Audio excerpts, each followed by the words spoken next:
નમસ્કાર.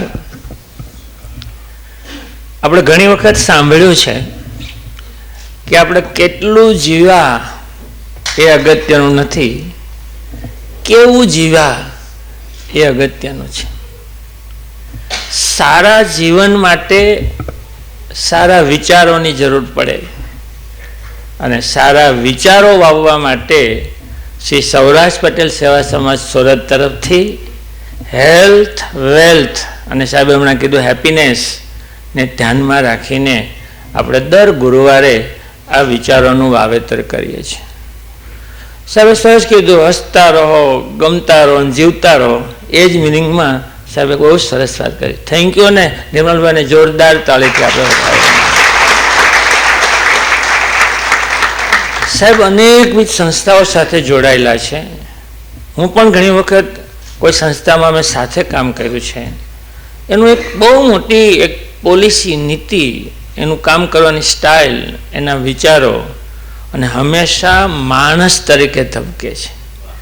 માણસનું મૂલ્ય કેટલું હોય એ મૂલ્ય જાતે જ ઊભું કરવું પડે અને એવું મૂલ્ય નિર્મલભાઈ તમારામાં અમે જોઈએ છે, એનો મને ખૂબ આનંદ છે.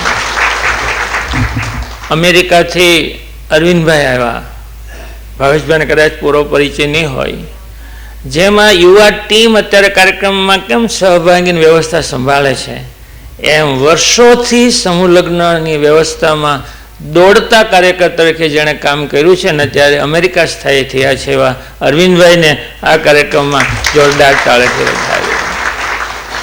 અહીંયા ઉપસ્થિત વિઠ્ઠલભાઈ, અરવિંદભાઈ, સૌ ઉપસ્થિત ટ્રસ્ટીઓ, મહાનુભાવો, ભાઈઓ અને બહેનો. અંકિતભાઈને નવાઈ લાગતી, મને શું કરવા બેસાડ્યો અહીંયા. આજે આ કાર્યક્રમના એ સહયજમાન સંસ્થા છે એટલા માટે એ કાર્યકર્તાઓને પણ નોંધ લઈએ છીએ, પણ અંકિતે 5 વીઘા જમીનમાં ગાય પગલા કામરેજ વડીલો માટે માવતરનો આશરો, સાંસ્કૃતિક ધામ બનાવી રહ્યા છે. આ પણ માણસ છે ને એના કાર્યથી ઓળખાતો હોય છે. માણસનું મૂલ્ય એના કાર્યોથી થાય એવા અંકિતને આપણે જોરદાર તાળીથી વધારીએ. અંકિતે ગયા ગુરુવારનો વિચાર વ્યક્ત કર્યો. દરેક શરીરને, પરેશભાઈ, દરેક શરીરને પોતાની પ્રકૃતિ હોય છે અને એ આરોગ્ય અને સ્વભાવને અસર કરે છે.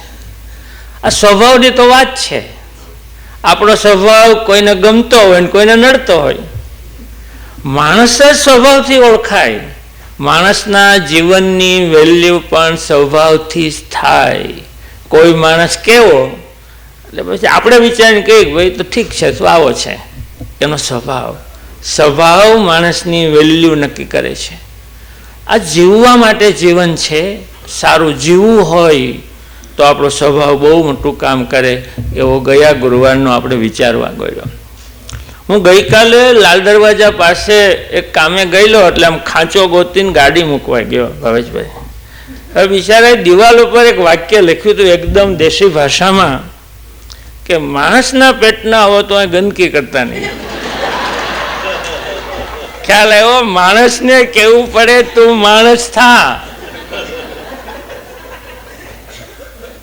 માણસ બનવું હોય તો સારું જીવવું પડે, કહેવાનો આશય સાહેબનો આ હતો. આપણે માણસ બનીએ, માણસ થવાની વાત છે. એને કેટલું લાગ્યું હશે, કાંઈ કોઈ માણસ જ નથી આવતા, ગંદકી કરવા આવે છે, માણસ નથી. એટલે માણસ ત્યારે જ બનાય આપણે સારું જીવીએ તો. આ મુદ્દો ધ્યાનમાં રાખવાનો છે. આપણે ઘણી વખત થાય કે ભાઈ આપણી કાર હોય તો એની કિંમત નક્કી થાય, મકાનની કિંમત નક્કી થાય, સંપત્તિની કિંમત નક્કી થાય.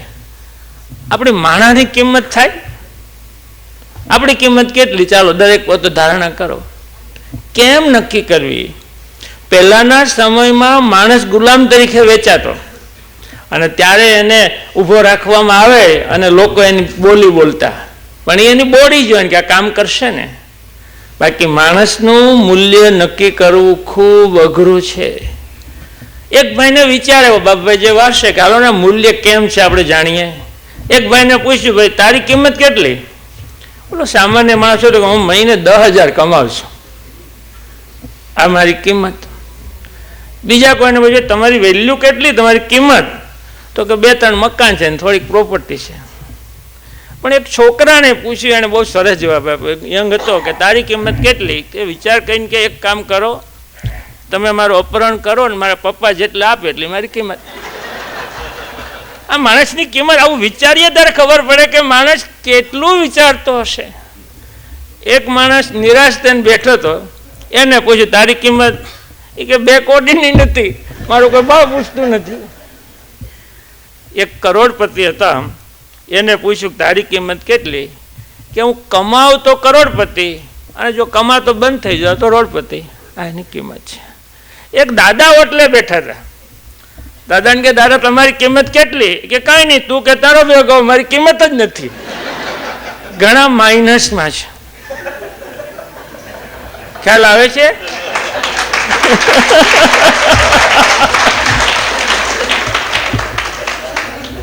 માણસે ખુદને એની કિંમત નક્કી કરવી પડે. આપણે આંબાવાડી વાળાને પૂછજો, સિઝન આવે ને એટલે આંબાના થડની કિંમત નક્કી થાય કે આના હું કેટલા આપું. એ કેમ નક્કી થાય? કેટલા ફળ આપે છે. બસ માણસનું જીવનનું મૂલ્ય પણ આ છે. તમે કેટલું સારું જીવો છો. પોતાએ જ જીવવું પડે અને પોતાએ જ પોતાનું મૂલ્ય ઊભું કરવું પડે. અને મૂલ્ય ઊભું કરી શકીએ, ગુણવત્તાવાળું જીવન જીવી શકીએ, એટલે તો આ વિચારોનું વાવેતરનો આપણે કાર્યક્રમ શરૂ કર્યો છે.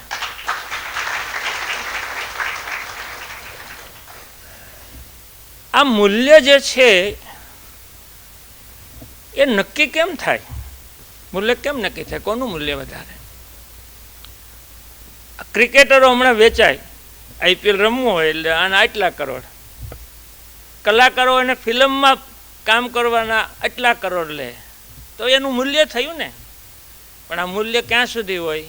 એ કામ કરે ત્યાં સુધી. એ કાયમી ન હોય. પ્લીઝ. તો કેવું નથી?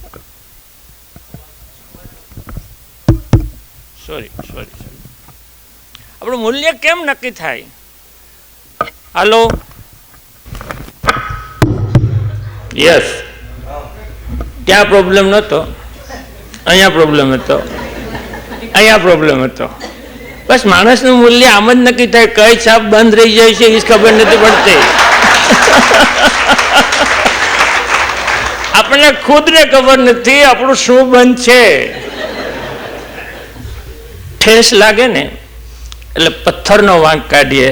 પથ્થરનો વાંક નથી, આપણું ધ્યાન નહોતું ને એનો વાંક છે. બસ જીવન આવું છે. આપણે મૂલ્યની વાત કરતા હતા. ક્રિકેટરોને કરોડો રૂપિયા કિંમત નક્કી થાય, કલાકારોની કરોડો રૂપિયા કિંમત નક્કી થાય.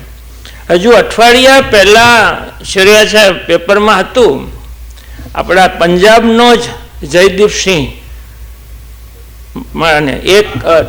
જયદીપસિંહ, તો એ બેટરી બનાવવાની કંપની, એનો CEO છે, માલિક. એને કેટલો પગાર છે ખબર? વાર્ષિક 1750 કરોડ, 17,500 કરોડ. આખી દુનિયામાં સૌથી વધુ પગાર લેતા CEO એ આ જયદીપ છે. એટલે 12 કલાકનો જો દિવસ ગણીએ ને, એક દિવસના 48 કરોડની કમાણી, અને 1 કલાકની 4 કરોડ રૂપિયા એને પગાર મળે છે. કેવડી મોટી વેલ્યુ, કેવડી મોટી વેલ્યુ. હમણાં ભાઈ વાત કરી કે આવતી 12મી તારીખે સ્વામી વિવેકાનંદનો જન્મદિવસ છે. આ વિવેકાનંદ છે. સરદાર વલ્લભભાઈ પટેલની 150મી જન્મજયંતિ વર્ષ ચાલી રહ્યું છે.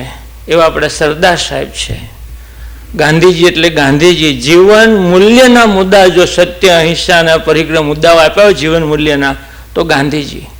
હવે નક્કી કરો કોનું મૂલ્ય વધારે? આ કલાકારોનો CEOનું કે વિવેકાનંદ કે સરદાર એ ગાંધીજીનું? મૂલ્ય જીવવામાં છે. તમારી સંપત્તિ, તમારી સત્તા, તમારા સંબંધો એ તો માણસની ઓળખ છે અથવા સજાવટ છે. ખરું જીવન જીવવામાં છે. એ ધ્યાનમાં રાખો. એક વાત આપણે બહુ સાંભળીએ છીએ કે સત્યની પછી પણ સત્ય છે, સમજી ગયા છો ને તમે? એવું જ આ છે. આપણે ઘણી વખત કહીએ કે પેલા મરઘી કે પેલા ઈંડું. સાંભળ્યું છે ને બધાએ? ક્યારે વિચાર કર્યો છે? એ નથી કર્યો ને એટલે વિચાર કરવા માટે તમને બોલાવ્યા છે. ક્યારે વિચાર આવે કે પેલા આંબો થઈ ગયો હશે કે પેલા ગોટલી હશે? આ વિચાર માંગી લેવો સવાલ છે. ખરેખર દરેક ગોટલીમાં આંબો હોય છે અને દરેક આંબામાં ગોટલી હોય છે. દરેક મરઘીમાં ઈંડું હોય છે અને દરેક ઈંડામાં મરઘી હોય છે. સૃષ્ટિ છે ને, આ સૃષ્ટિ અને નિર્માણ કરતા અલગ નથી. આ બ્રહ્માંડ છે, આ સૃષ્ટિ છે, એ સૃષ્ટિનો અંશ છે, એ જ નિર્માણ કરતા છે અને એમાંથી સૃષ્ટિ થાય છે. આ સત્ય છે, આ સમજવાની જરૂર છે. આવડું મોટું બ્રહ્માંડ સાહેબે કીધું અને આપણે પણ એની વાતો કરી છે. કેટલી પૃથ્વીઓ છે ને પૃથ્વીમાં ભારત કેવડું છે ને એમાં ગુજરાત કેવડું છે ને સુરત કેવડું છે, એમાં આપણે કેટલા છીએ? આ ભગવાન જો હોય તો બધી જગ્યાએ ધ્યાન રાખી શકે ખરા સૃષ્ટિમાં જીવ માત્ર ઉપર? ના, સર્જક છે ને એ જ અહીંયા છે. સૃષ્ટિ અને નિર્માણ કરતા જુદા નથી, એક જ છે. એ ધ્યાન રાખવાની જરૂર છે. આ બહુ મહત્વની વાત છે કે મરઘી પહેલા કે ઈંડું, પણ અંદર છે. તમે જુઓ, ગોટલી વાવીએ ને તેમાં બીજ હોય અને એમાંથી આંબો થાય કે નથી થતો? તો ગોટલીમાં આંબો હતો કે નહીં? અને આંબો બે પાંદડા બે ડાળી થાય, તમને કહે આમાં ક્યાં કેરી છે? પણ સમય આવે તો એ આંબામાંથી જ કેરી બને છે. એટલે આંબામાં કેરી છે અને વાવીએ એમાં આંબો છે. બસ એવું જ માણસ છે. માણસ પણ પોતાનું નિર્માણ કરતા જાતે છે, જાતે જ આપણે આપણું નિર્માણ કરીએ છીએ. આ મુદ્દાને ધ્યાનમાં રાખવાનું. એટલે હું કહું છું કે આપણે જ જીવવાનું છે, જેટલું સારું જીવીએ એટલું. હવે વિચાર કરો, તમારે આંગણે કોઈ ઝાડ ઊભું છે અને એના પાંદડા અને એ બળી જાય તો તમે શું કરો? એનું ઝાડમાં પાંદડા જ ન હોય તો શું કરો? કાઢી નાખો ને, બાળી નાખો. આંબો હોય, કેરી જ ન આપતો એ શું કરો? કાઢી નાખો, બીજો વાવો. તો માણસ જીવે છે એમ એ સૃષ્ટિ જીવે છે ને એટલે કિંમત છે, નકર કિંમત નથી. પહેલાં તો એવું બનતું, ગાય રાખતા, ગાય મળતી બંધ થાય એટલે કાઢી મૂકતા કે નહીં? આપણે બધું જોયું છે. એ માણસ પણ જીવે ને ત્યાં સુધી જ માણસ છે, એની વેલ્યુ છે. આ વેલ્યુની જ વાત હતી. સાહેબે વિષય આપ્યો કે જીવનનું મૂલ્ય. એટલે મને એવું થયું કે આ જીવનનું મૂલ્ય આપણે હાલો કંઈક નક્કી કરીએ કેમ થાય. એટલે આ વાત કહું છું કે માણસ જીવતો હોય, જીવવું એટલે માત્ર શ્વાસથી જીવવું નહીં, માણસ તરીકે ધબકતું જીવવું. પેલા ખાંચાવાળા લખવું પડ્યું એવું નહીં. માણસ તરીકે સારું જીવવું, એને જીવન કહેવાય. એ જ ખરું મહત્વ જીવનનું છે, એ આપણે યાદ રાખવાની છે. અને એટલે જ આટલી વાત કર્યા પછી મારે આજનો વિચાર આપવો અઘરો હતો તમારા માટે અને મારા માટે, અને ટાઈમ નહોતો એટલે મેં મુદ્દા લખ્યા કે તમને ભૂલી ન જાઓ વિચાર કહેવાનું. પહેલો વિચાર મારે એ આપવો છે કે જીવનનું ખરું મહત્વ જીવવામાં છે. મગજમાં આવ્યું? આ જીવન છે એનું ખરું મહત્વ જીવવામાં છે. એ વ્યક્તિને માણસ બનાવે છે. તું માણસ થા ને એમ કેવું એટલે પડે છે, તું માણસ થા, નકર માણસ જેવો ન હોય ને કઈ કેમ માણસ છે. એટલે જીવનનું ખરું મહત્વ જીવવામાં છે. જીવતા બંધ થયા તો દાદા ઘોડે માઇનસ થઈ જવાના, જીવતા બંધ થયા તો માઇનસ થઈ જવાના. એટલે જીવવું એ જ ખરું મહત્વ, જીવનનું ખરું મહત્વ જીવવામાં છે. અને એ જ વ્યક્તિ એમાંથી માણસ બને. ગાંધીજી, સરદાર કે આવા અસંખ્ય વ્યક્તિને આપણે કેમ યાદ કરીએ છીએ? એ જીવા છે, મર્યા પછી પણ જીવી શકાય. મેં અહીંયા જ કીધેલું, વિનોદ ભટ્ટે, આપણે બહુ હાસ્ય લેખક હતા, એ મેં વાત કરેલી છે, ફરીથી કરું. એને કોઈ પૂછ્યું નિર્મલભાઈ કે તારે કેવું મૃત્યુ જોઈએ છે, મરવું છે કેવું મરવું છે? ત્યારે વિનોદ ભટ્ટે એવું કીધેલું કે મારા મર્યા પછી મારા ફરી જન્મવાની લોકો રાહ જુએ ને એવું મારે મરવું છે. આ જીવન છે, આ જીવવાની જરૂર છે. અને યાદ રાખજો, બીજો વિચાર છે કે પોતાનું જીવન જ મૂલ્યવાન છે. બીજાના શ્વાસથી બીજા આપણે જીવી નથી દેતા. આ દુનિયામાં મૂલ્યવાન વસ્તુ હોય તો આપણું જીવન છે. આ પોતાનું જ જીવન મૂલ્યવાન છે. સંબંધો, સત્તા અને સંપત્તિ એ સજાવટ છે. હું આનો દીકરો, આ મારું પદ, આટલા કરોડ રૂપિયા, એ આપણી સજાવટ. બ્યુટી પાર્લરમાં ગયા હોય ને એવી સજાવટ છે. ખરું તો જીવન છે. પોતાનું જીવન મૂલ્યવાન છે. બાકી સંબંધો હોય, આપણે ઓળખે નાના દીકરા, નાના પપ્પા, એ સંબંધો છે અને એનાથી જ જીવાય છે. હેલ્થ વેલ્થ ને હેપીનેસમાં માણસે ધબકવું હોય તો બધું હેલ્થની પણ કાળજી લેવાની છે. સાહેબે કીધું એમ સંબંધોથી ખુશી મળવાની છે. એ તો જીવવા માટેના પોષણ છે અને એટલે આપણે એની કાળજી રાખવાની છે.